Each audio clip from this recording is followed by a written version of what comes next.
परवा दिवशी 29 तारखेला वटपौर्णिमा होती आणि या पुण्याच्या खासदार राहायला कोथरूडला मेघा कुलकर्णी त्यांनी वटपौर्णिमेसाठी जागा कोणती निवडली तर हा महात्मा फुले वाडा, ज्या वस्तूमध्ये महात्मा फुलेंनी सावित्रीमाईंनी शैक्षणिक क्रांती घडवली, सामाजिक क्रांती घडवली, जिथं जातीगत भेदभाव होता, स्त्रियांना शिक्षणाची संधी नव्हती, अशा ठिकाणी त्यांनी या अंधश्रद्धाविरुद्ध, रूढी परंपराविरुद्ध, कर्मकांडाविरुद्ध मोठं बंड केलं, व्यवस्थेविरुद्ध, सनातनांच्या विरोधात, आणि बहुजनांना खऱ्या अर्थानं न्याय मिळवून दिला, स्त्रियांना शिक्षणाची दारं उघडी करून दिली. अशा या फुले वाड्यामध्ये महात्मा फुले सावित्रीमाईंच्या विचाराच्या विरोधात या वडाच्या झाडाला हे दोऱ्याचे फेरे मारून ह्या मेघा कुलकर्णींनी काय साध्य केलं?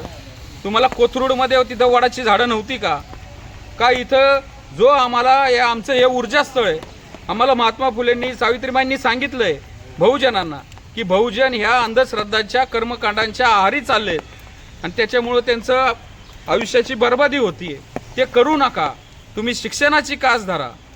पण हे सगळं मुद्दाहून काहीतरी मोठं षडयंत्र आहे. मुद्दाहून इथं आमचे वैचारिक ज्या ऊर्जास्थळं आहेत तिथंच आघात करायचा, इथंच बाया बोलून आणायच्या, मोठा अजेंडा करायचा, मीडियाला बोलवायचं आणि इथंच ते सगळे अशी नौटंकी करायची. या मेघा कुलकर्णीला जर तुम्हाला रूढी परंपराच, या पुरातत्व खात्याला पण मला प्रश्न विचारायचे आहेत. त्यांनी एक लेटर काढलं की पहिल्यांदा त्यांनी मनाई केली अशा प्रकारे कुठल्या रूढी परंपरांना, नंतर दुसऱ्या दिवशी ते लेटर काढतात आणि म्हणतात ऐतिहासिक वारसा जाहीर व्हायच्या आधीच्या रूढी परंपरा इथं चालल्या पाहिजेत आणि त्याला पोलिसांनी संरक्षण द्यावं. मग आमचं म्हणणं आहे, मग शनिवार वाड्यामध्ये त्या मस्तानी महालामध्ये एखाद्याने नमाज पाडली, त्या रूढी परंपरा नाही चालत का? ते पण वारसा स्थळच आहे ना. त्या शनिवार वाड्याच्या समोर मुंजोबा होता, तिथं आमचे बहुजन तिथं आषाढ महिन्यामध्ये बकरं कापायचे, कोंबडे कापायचे, तो नैवेद्य ठेवायचे. आता आम्ही ते करणार, त्या फडणवीस वाड्यात करणार, त्या विश्रामबाग वाड्यात करणार, त्या शनिवार वाड्यासमोर करणार. आता आमच्या पण बहुजनांच्या पण रूढी परंपरांना परवानगी या पुरातत्व खात्याने दिली पाहिजे. त्यामुळं ह्या असल्या ज्या प्रवृत्ती आहेत आणि हे असली विचारसरणी थोपवतात, तुमचा तुम्हाला लाभ, पण आमचे जे वैचारिक ऊर्जास्थळ आहे, या महात्मा फुलेंचं जागतिक वारशाचं स्थळ आहे, त्यांचं निवासस्थान आहे, हे तिथनं यांनी ही सामाजिक क्रांती सुरू केली.